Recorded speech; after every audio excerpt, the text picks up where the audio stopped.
ఓం నమో నారాయణాయ. భరతమాత సత్యచరిత భరతభూమి కల్పవల్లి అను శీర్షిక యందు ద్వాదశ జ్యోతిర్లింగ క్షేత్రములందలి 8వ క్షేత్రమైన త్రయంబకేశ్వరుని గురించి చెప్పుచున్నాను. మహారాష్ట్రలోని నాసిక్ జిల్లాలో ఈ శివాలయము ఉన్నది. ఈ త్రయంబకం సమీపాన పవిత్ర గోదావరి నది మూలము ఇచ్చట పుట్టినది గోదావరి అని చెప్పబడింది.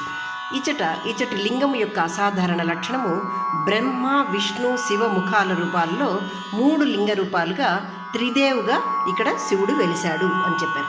ఈ లింగానికి పాండవులు ఇచ్చిన రత్నాల కిరీటము ఉన్నదట. ఇది పచ్చలు రత్నాలు వజ్రాలతో కూడి ఉన్నదట.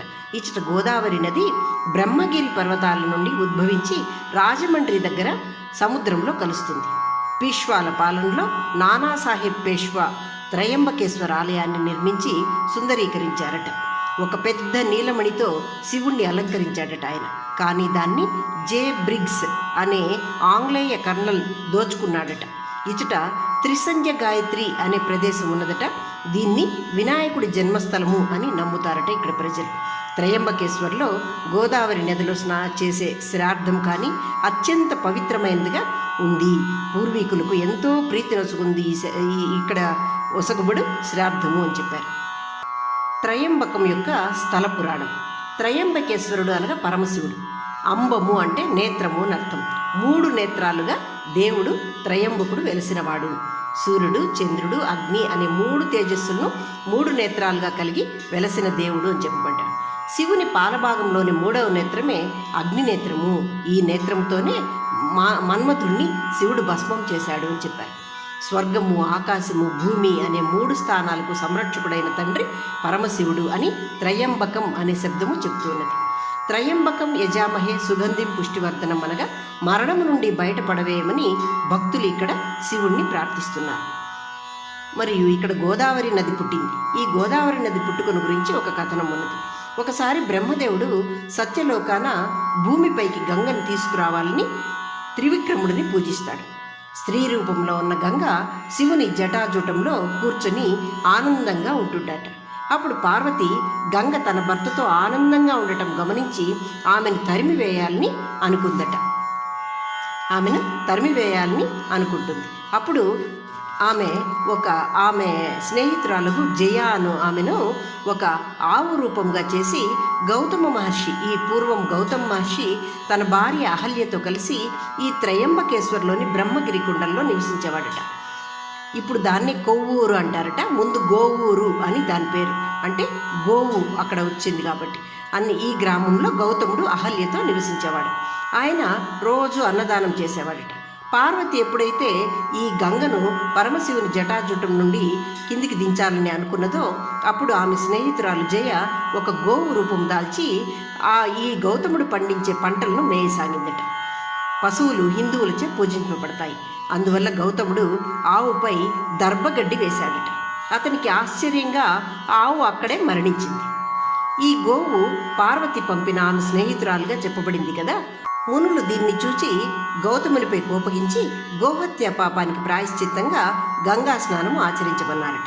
గౌతముడు త్రయంబకం అంటే శివుని త్రిమూర్తి స్వరూపమైనటువంటి బ్రహ్మ విష్ణు శివస్వరూపమైనటువంటి త్రిమూర్తి స్వరూపాన్ని ధ్యానిస్తూ తపమాచరించాడు. శివుడు సంతసించి ఏమిటి వరము కావాలని అడుగగా ఆ మరణించిన గోవుపై గంగను ప్రసరింపజేయమని కోరాడనమాట. అందువల్ల గంగ అక్కడ ప్రసరించి కొవ్వూరు దాటి ఆమె సముద్రంలో కలుస్తూ ఉంది అని చెప్పారు. అందుచేయమను పవిత్ర దక్షిణ గంగా అని గోదావరి నదిని ఇక్కడ పిలుస్తారు. కానీ గంగకు శివుణ్ణి వదిలి రాబుద్ధి కాదు. అందువల్ల ఆమె అంచెలంచెలుగా వివిధ ప్రదేశాల్లో గౌతమ మహర్షికి కనిపిస్తుంది. దీనికి కోపగించిన శివుడు తాండవము చేస్తూ తన జటను కొట్టాడట బ్రహ్మగిరి శిఖరంపై. ఈ చర్యతో భయపడిన గంగ బ్రహ్మగిరిపై మళ్ళీ త్రయంబక తీర్థంలో అక్కడ నిలిచింది. ఈమె వివిధ ప్రదేశాల్లో ఎక్కడెక్కడ కాణవచ్చింది గౌతమునికి అంటే గంగాద్వారము, వరాహ తీర్థము, రామలక్ష్మణ తీర్థము, గంగాసాగర్ ఇలా అనేక ప్రదేశాలందు ఆయనకు దర్శనం వచ్చింది. ఆమె ఎక్కడా నిలువకపోవడంచే గౌతమ మహర్షి స్నానం ఆచరించలేకపోయాడట. అందువల్ల ఆయన అప్పుడు గడ్డితో అంటే కుశము గడ్డిని తీసుకొని మంత్రించి ఆమెను మంత్రముగ్ధురాల్ని చేసి ఆమె నది చుట్టూ ఆ గడ్డిని వేశాడట. ఆ ప్రవాహము అక్కడే నిలిచిపోయిందట. ఆ తీర్థానికి కుశావర్త అని పేరు వచ్చిందట. కుశము అంటే గడ్డి. ఈ కుశావర్తము నుండి గంగా గోదావరి నది సముద్రం దాకా ప్రసరిస్తుంది. గౌతముడు ఆవును చంపిన శాపము ఇచట పోగొట్టుకున్నాడు. మరి తన యొక్క గోహత్య పాపాన్ని పోగొట్టుకొని ఆయన అక్కడ ఆశ్రమం నందు నిలిచాడు. ఈ భగవంతుడిని ఆయన ఎప్పుడైతే త్రిమూర్తి స్వరూపంగా కొలిచాడో అక్కడ ఈశ్వరుడు ఈ త్రయంబకేశ్వరుడుగా నిలిచాడు అని చెప్పబడింది. గోదావరి యొక్క పవిత్ర జలాలను ఋషి గౌతముడు శివుని జటాజూటం నుండి తీసుకువచ్చాడని చెప్పబడింది కదా. ఇది సప్త ఋషులచే ఏర్పడిన తీర్థము అని చెప్పుకున్నాం. ఈ గోదావరి యొక్క 7 నోళ్ళు సముద్రంలో అక్కడ అఖండ గోదావరిగా పిలుచబడు గోదావరి 7 అంటే సప్త గోదావరి అయి అది ఈ సప్త ఋషులతో ఏర్పాటు చేయబడింది. కాబట్టి ఈ సప్త ఋషుల పేర్లతో సముద్రంలో కలుస్తుందట. వాటిని 7 నోళ్ల గోదావరి అని చెప్పబడ్డాయి. అవి తుల్యభాగ అనగా కశ్యప ఋషినిచే ఏర్పడింది. 2 ఆత్రేయ అత్రిముని, 3వది గౌతమ ఋషి చే ఏర్పడింది. జమదగ్ని ఇది రుద్ర గౌతమి అని చెప్పబడింది.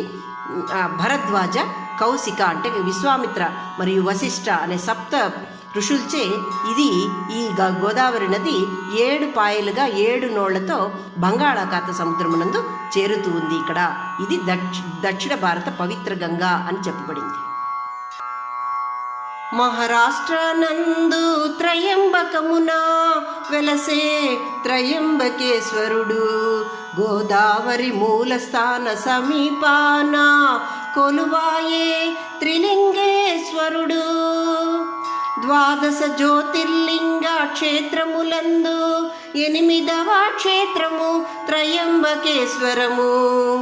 శివుడు ఇచ్చట బ్రహ్మ విష్ణు శివరూప త్రిలింగేశ్వరుడు. త్రయంబకమునందు అంబమనగా నేత్రము సూర్య చంద్ర అగ్నిరూప తేజోస్వరూపుడు త్రినేత్రుడు. స్వర్గ ఆకాశ భూ సంరక్షకుడై ఉన్న త్రిమూర్తి స్వరూప త్రిలింగుడు త్రయంబకేశ్వరుడు. దక్షిణ గంగగా గోదావరి పవిత్ర నది బ్రహ్మగిరి యందు ఉద్భవించిన ప్రదేశం ఇది. త్రిసంధ్య గాయత్రిగా పిలువబడు క్షేత్రము. గంగా పూజ, గంగా స్నానం, తర్పణ శ్రాద్ధాలు, దశదాన గో ప్రదానాలు మొదలగు పవిత్ర క్రతువులు నిర్వహించబడు ప్రదేశం ఇది. ఇచట శివుడు రుద్ర, రుద్రి, లఘురుద్ర, మహారుద్ర, అతిరుద్ర పూజలందుకొనువాడు. సప్త ఋషులచే ప్రవహింపజేయబడినది ఈ గోదావరి. స్థల పురాణం. బ్రహ్మదేవుడు గంగను ఆవిర్భవింపజేయుటకు త్రివిక్రముడిని కొలచెను. గంగను భూమికి తేదలచి శివుని జటాజూటమునందు ధరింపజేసెను. గంగతన సవతి అయి ఆనందించుట పార్వతి సహించలేక బ్రహ్మగిరి యందు వసించు గౌతమ ముని ఆశ్రమ పంటలను నశింపజేయుటకు గోవును పంపెను. పంటను మేయుచున్న గోవుపై గౌతముడు దర్భపోచ విసరెను.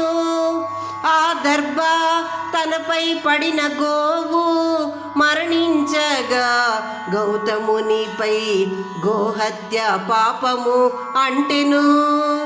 పాప ప్రాయశ్చిత్యమునకు గౌతముడు గంగా స్నానమాచరించవలనని ఋషులు కోరిరి.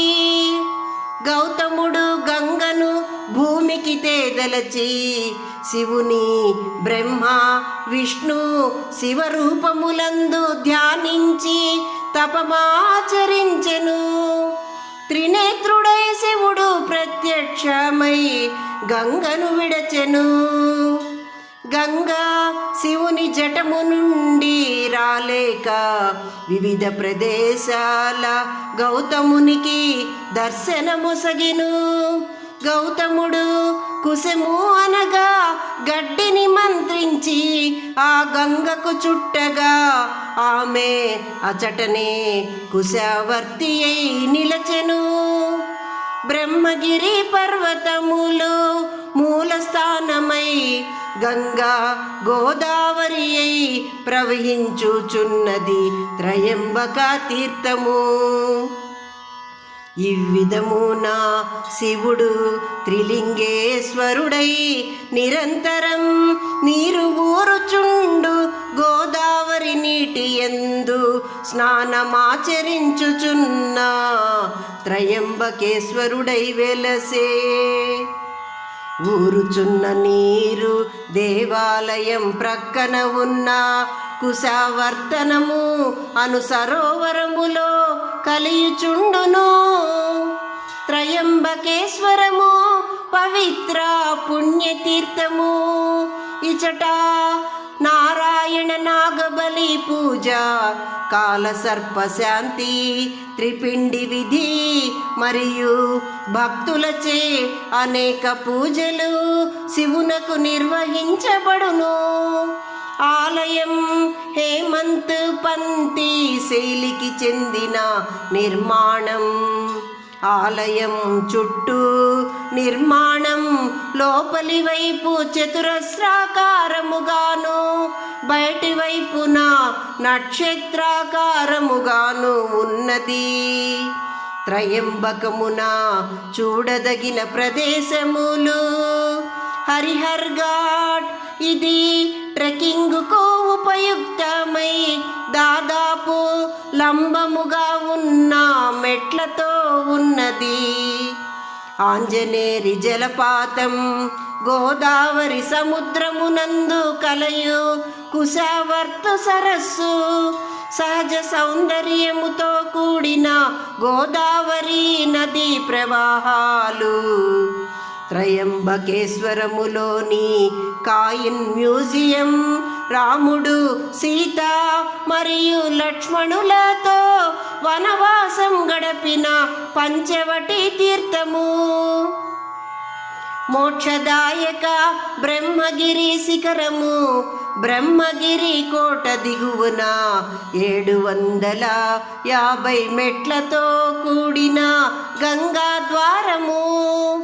వరాహ తీర్థము, గోరక్షనాథుని గుహలు, రామలక్ష్మణ తీర్థము, కుశావర్త పరివర్తన, సంత్ నివృత్తినాథ్ సమాధి, జ్ఞాన నెలవైన శ్రీ గజానన్ మహారాజ్ ఆలయం, స్వామి సమర్థుని ఆలయం, నీలాంబికాదేవి మందిరము, బిల్వతీర్థము, గౌతమ సరస్సు, కేదారేశ్వరి ఆలయం, సప్తశృంగిదేవి ఆలయం, శనిసింగనాపూర్ దేవాలయములు చూడదగినవి.